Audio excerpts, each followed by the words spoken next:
From Sacred Heart University in Fairfield, Connecticut, this is The Pulse. Hi everyone, welcome back. I'm Izzy Carvalho. And I'm Stefan Ayanian, and this is The Pulse. This episode of The Pulse marks our 40th show, and in honor of that, Shannon Savinsky got in touch with students from years past to see what they learned from their time on the show, how it helped them progress, and what The Pulse meant to them. From Sacred Heart University in Fairfield, Connecticut, this is The Pulse. Hi. Hi everyone. Hi, my name is Dominic Daniele. My name's Dan Ilya. My name is Amanda Saliano. My name is Anthony Materiello. I worked on The Pulse from 2015 to 2017. I think the biggest lesson that I've learned from The Pulse, Not just about the industry, but a lot about myself. The Pulse was an incredible foundation for going into the real world. The importance of storytelling. Going out and finding your story. I think that's some of the biggest stuff I've learned. Making sure that your story is concise, it's balanced. You can't just go out there and shoot a bunch of audio and video. You really have to storyboard your idea and make sure that the viewer is going to take something away from your story. collaborative minds, ideas, and being open to all different walks of life. Collaboration is so important in the professional workspace. Collaborate with producers and other crew members in order to kind of produce a professional and well thought out new show. Preparation is key in TV, and being able to have things readily available is definitely what takes you to the next level. If changes need to be made, which they often are, or more work pops up, you're ready to do whatever needs to be done and do it well. Roll with anything. The media world is something that really is changing at any second, especially with breaking news and everything else going on in society. I learned as a senior producer for The Pulse how to adapt and make the show still work. I had more of a mind of a producer than I did before when I did The Pulse, because there were the opportunities to just do more. Being pushed out of my comfort zone on multiple occasions, that really gave me the self-confidence to step into a production role and say, sure, I could do that. It's just been incredible to come out of The Pulse and then just feel that confidence coming out of it, knowing that I was ready and prepared. When you're in the real world, when you get a real job, it's just so you're kind of thrown into it, and you have to be versatile. It's always good to kind of have an open mind and be creative and just see what you bring to the table as well. The Pulse has set me up for success, and I'm really grateful for that and all the opportunities it brought for me in my career. Everything we did in The Pulse is what I do now. So I would say that that The Pulse was a huge stepping stone to making me be able to do what I do now and what I do today. It's going to inspire you, and I see that every single day, and I'm inspired every day by someone new. Always thinking of what Professor Al Capture would say in class, and then it's kind of subconsciously ingrained in my brain there. The last day of our class ever, and he told us to fail forward.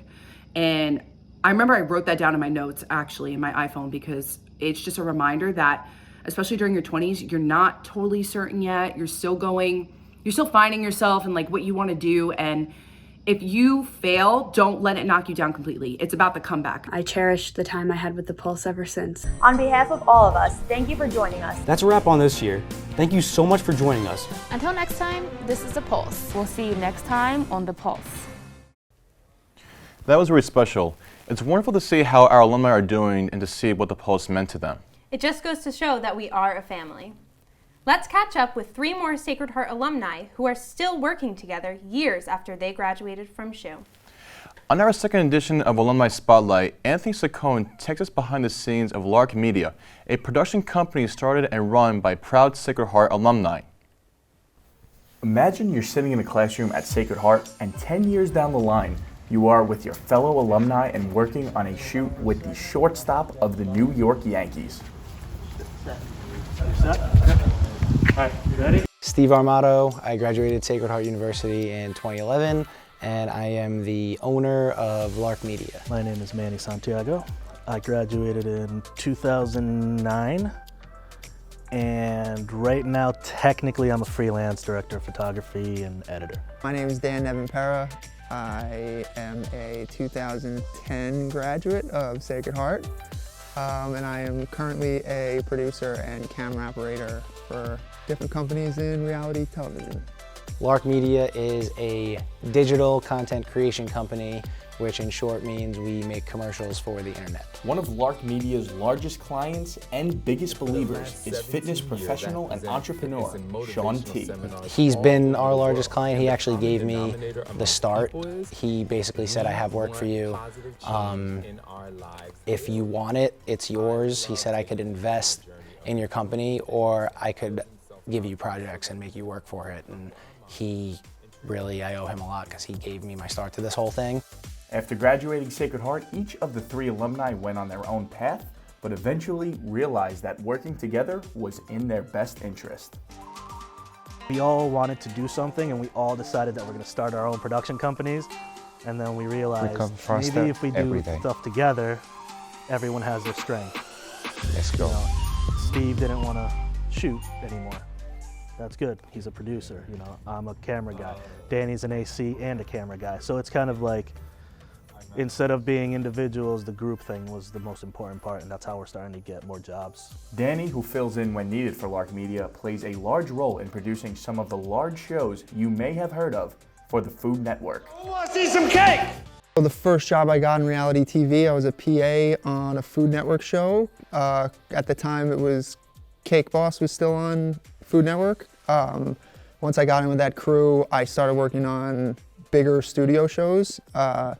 Cooks vs. Cons, Bakers vs. Fakers, Chopped, very food oriented. Some of the larger clients for Lark Media include Gleyber Torres of the New York Yankees. I made relationships with his agent when I was working for a large company. I kept that relationship, and in turn, his agent has now given us jobs with him, and that's been a blessing. Gleyber Torres was awesome, man. I'm a big Yankee fan. I'm from Long Island, diehard Yankee fan. It was like a dream come true. You're hanging out with one of the Yankees. It was a gig that I will never forget, that's for sure. And it was cool. We got balls signed by him, and you're hanging out with the shortstop of the Yankees. It's not like every day you get that opportunity, Over the years of working together after graduating Sacred Heart, Steve and Manny have gone from co-workers to friends to family. Like Steve and I are like brothers. He married me and my wife. So it's kind of like, yeah, we work well together and nothing's really changed. At the end of the day, the money doesn't matter because it's just awesome to do it with people that you're close with and that you care about. Reporting from Fairfield, Connecticut, I'm Anthony Saccone. Stay tuned, because when we come back, we'll take you behind the scenes of possibly one of your favorite radio shows. We'll be right back.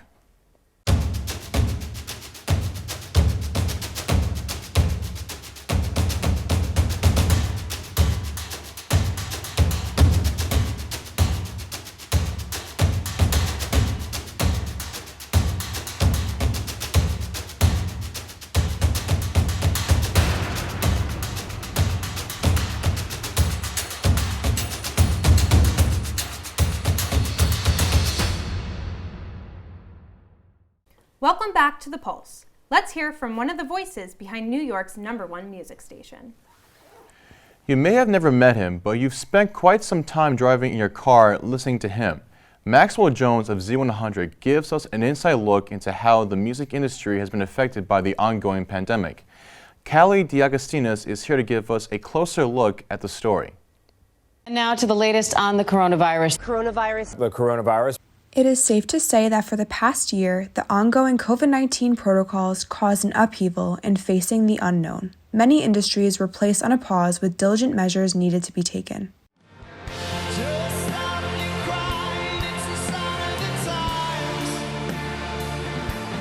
The music industry and the entertainment industry are one of many that have been hurt and greatly affected by the pandemic.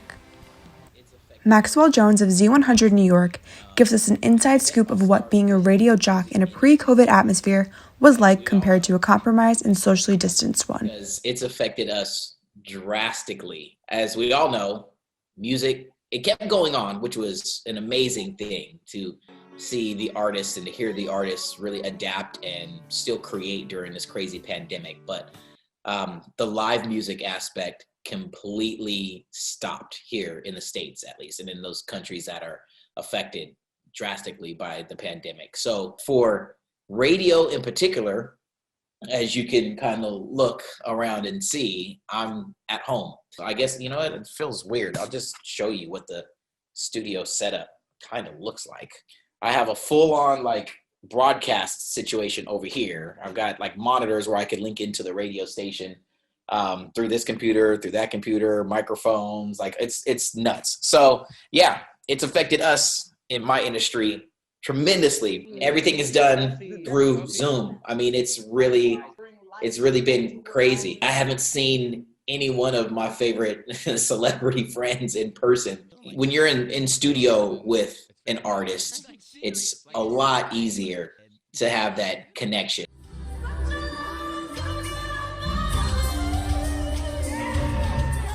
For others, counting down the days for a reopening on concerts, bars, and nightclubs seems to feel like eternity. So the opportunity to see live shows, to go to concerts, to hang out at bars and clubs, I just can't wait to get back to those normal, random, everyday, anything can happen at any given moment type of situations. Let's be patient and hope for concerts, music festivals, tours, performances, and a piece of reality to begin once again. For The Pulse, this is Callie Giaugustinus, Fairfield, Connecticut. Lacrosse is one of the sports with very little recognition at a professional level, especially during coronavirus. Jack Concannon, goalie for the Atlas lacrosse team in the Premier League, gives us an inside look of how he has been able to stick with his team under COVID-19. Concannon, a Long Island native from Lindenhurst, has been practicing extensively to maintain his athletic precision despite challenges from the coronavirus. You know, it's been a challenge for everybody, kind of adjusting on the fly. This is all new stuff to us, especially for an athlete, going into this pandemic. Most gyms were shut down. I think that's a big part of it. As a professional athlete, preparation in the off season, you got to be on a strict workout regimen. So specifically for me, I was lucky enough. My brother has a full gym in his garage. So when gyms were shut down, I was hitting it hard there. And now transitioning, into things starting to opening up. I go to a strength and conditioning facility 4 days a week, half strength and conditioning and half lacrosse specific stuff. Concannon graduated from Hofstra University in 2018, and the transition of playing lacrosse at a collegiate level to professional is still tough for him. It's different, I think you need to adjust. You're not in school anymore. A lot of us are working full-time jobs. So I think that's a challenge. I think that's probably the biggest challenge. I work 5 days a week.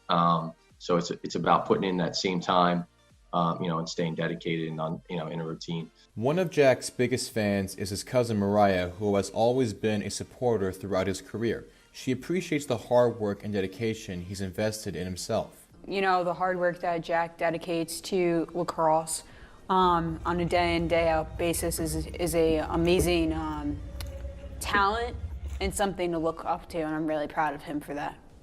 Me and my family were from a small town in Connecticut, but we would go down and watch his Hofstra lacrosse games when he was playing for Hofstra, and that was a ton of fun. So yeah, I definitely miss being able to see some of those games. The challenge Jack feels the team faces is communication. A majority of the players meet on a regular basis at practices and scheduled events. This year has certainly tested his ability to be team leader. It's a challenge to stay, connected. It's a challenge to be a leader from, a different state when you can't come together and practice or work out together. So, you have to come up with different, approaches and different ways to stay on the same page. And, we are preparing for a season, despite not being, in the same locker room as each other right now, we do need to be on the same page, as we approach the training camp. For The Pulse, I'm Stefan Ayanya. Stay tuned and we'll be right back after this break with a sports update. After all your hard work, the studying, practices, and rehearsals, you deserve the best for what's next. The best in Connecticut higher education. Outstanding nursing and health professions programs, premier learning facilities and world-class tech labs, a nationally ranked business school, modern residential, social, and recreational facilities, championship D1 athletics, and pro-level performing arts. Make your next step the best step. Apply now to Sacred Heart University. Welcome back to The Pulse. Before we get into college athletics, let's take a step into the world of high school sports. The ongoing pandemic has caused the fear of the unknown for high school athletes everywhere, especially the high school seniors of the Fairfield Ward basketball team. Unfortunately, unlike the NCAA, these seniors don't get an extra year of eligibility. Our own Jack Rabbits caught up with the team during an unusual and emotional senior night. Hello, I'm Jack Rabbits.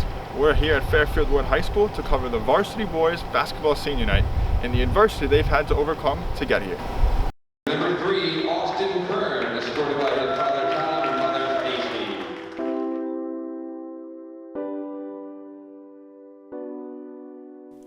On March 11th, the Fairfield Ward boys basketball team suited up for a night to celebrate and reflect on their time as Mustangs. Joined by their parents, the ceremony began just before tip-off. We were fortunate enough to catch up with the 5 senior captains before their special night to get their perspective on this turbulent season on an emotional night. You know, I'm just glad that we're able to play. You know, it's all that matters to me is like we're able to get on the court and everything. Extremely grateful. I mean, going back a year ago, like right around this time when the whole COVID pandemic started, I just never knew if I was going to have a season. I was just extremely grateful to be able to come out here one last time and play. Even though the Mustangs were able to play tonight, the confidence in this season even happening hasn't always been there. It took a toll at first. When they ended the season last year, everyone was hopeful for another, it wasn't even in the question that we weren't gonna have another season next year. We were like, okay, we'll just come back next year. And then when it kept going, we started getting more and more down. It was especially hard for me because my dad coached JV here when I was growing up. So I was here hanging around for like 4 years old, hanging around with the guys. So I always dreamed of playing as a senior. So it would have hurt. It would have hurt. The mindset has been positive with these seniors, making sure they still leave their mark in their own way while trying to make it a memorable year to look back on. I would say I'm remembering this season. I'm trying not to remember it by COVID, but I'm trying to remember it by what I have and what I can make of it. To see these young men handle these challenging times so effortlessly is a testament to their maturity. To them, it's all about gratefulness and appreciation. As a kid growing up, I've always dreamed of playing high school basketball, so missing out on my senior year would have been tragic. Head coach Ryan Swaller has a long basketball background. He was a walk-on for the men's basketball team at the University of Connecticut and was a part of their 2004 national title team. Coach Swaller, who's now in his 12th season at the helm here at Fairfield Ward, talked about the difficulties of coaching through a pandemic and how special it is to be having games, let alone senior night. A year ago, the seniors were juniors, and the role on their team was obviously different than the year is. And as we faced it last year of being shut down, the uncertainty and taking and knowing that each day we have, for us, and this is basketball sports, and sports is one thing, but don't take a game for granted. Don't take a practice for granted. We were thinking we had an extra game next year. We won our last game, and it got canceled on us. So the seniors from last year, didn't get a chance to play, and the seniors this year almost didn't have a season. And the fortunate to be able to play and get games and to compete. Looking at a day-by-day basis, teams are shut down. We could have, throughout the year, we were fortunate. Knock on wood, we were lucky because we got a chance to play 11 games. 10 being tonight and our 11th on Saturday. And then, we don't know. We could play tonight and we wake up tomorrow and unfortunately, COVID could have affected us and we'd be shut down. So, we are very fortunate and happy and pleased to have gotten a chance to compete and play as, a Mustang family for those 10 games so far this season. Fortunately for these Mustangs, they didn't have to do this alone. The community and district had their back, which is always the beauty of high school sports. Current interim athletic director Dan Schultz shines some light on the full team behind-the-scene efforts to make this all possible. The head principal here, he's 100% supportive and really helps. He'll be here tonight for senior night. Our school nurses are also, just as dedicated. Our town DPH and nursing head nurse, really works to let us know if we do need to contact trace and who our athletes are and keep us informed. And as these seniors move on, they'll always be remembered for how they handled adversity and came out stronger.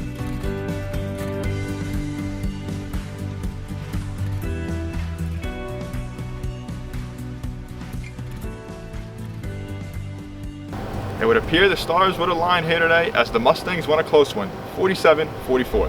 Now hoping to create some momentum heading into the playoffs. And we wish them the best of luck going forward. I'm Jack Ravitz with The Pulse, Fairfield, Connecticut. Back to you guys in the studio. Sacred Heart Athletics are back in full swing with a combination of fall and spring sports being played throughout the spring semester.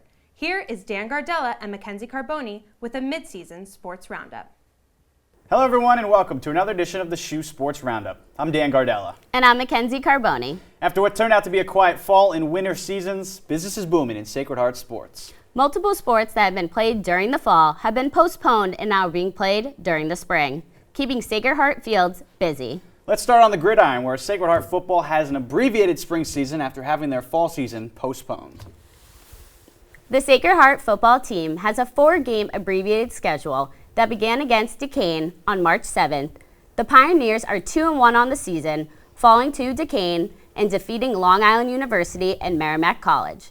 The final game of the regular season will be played at Wagner College on March 28th. Number 1 and number 2 seeds of the 4-team conference will compete in the single-match NEC championship in April. Well, let's move over to the bowling lanes, as the Sacred Heart bowling team, which has been successful year in and year out, they're in season as well. The regular season for the women's bowling team kicked off on January 30th against Long Island University. The team has a record of 15-5 and stand in second in the Northeast Conference. The team went 3-1 in the Northeast Roundup on March 12th. The season concluded after the first round of the Northeast Conference Championship, after the Pioneers fell to Fairleigh Dickinson 2-1. Yeah, and obviously bowling, football, two of the many sports that go on. Another one that's going on is the wrestling program. The wrestling program at Sacred Heart has had a historic 2020-21 season. Prior to their competition this winter, the program announced that they would be adding a women's division that will begin in the fall of 2021. On the mat, however, even more history was made. For the first time in the program's history, the team sent wrestlers to the NCAA tournament in St. Louis. Redshirt juniors Joe Acousti and Nick Palumbo represented Sacred Heart at the national level, behind the leadership of fourth-year head coach John Clark. While the season is over, the future is certainly bright. Speaking of a bright future, the ice hockey team has something coming up in the near future. Yeah, as we close out this sports roundup with another program on the rise. On March 15th, Sacred Heart broke ground on the Martiri Family Arena. The $70 million, 3,500-seat arena will be home to the men's and women's ice hockey teams beginning in 2023. On top of that exciting news, it was also announced that the first game on the new ice will be between the Pioneers and national powerhouse Boston College on January 14th, 2023. The women's team will get to host Harvard the next day. That's all for this edition of the Sports Roundup. Let's send it back to Maisie and Stefan. It's great to see athletics on all levels being played after such a long hiatus. After this, you won't want to miss out on our next edition of the Alumni Spotlight. We'll be right back.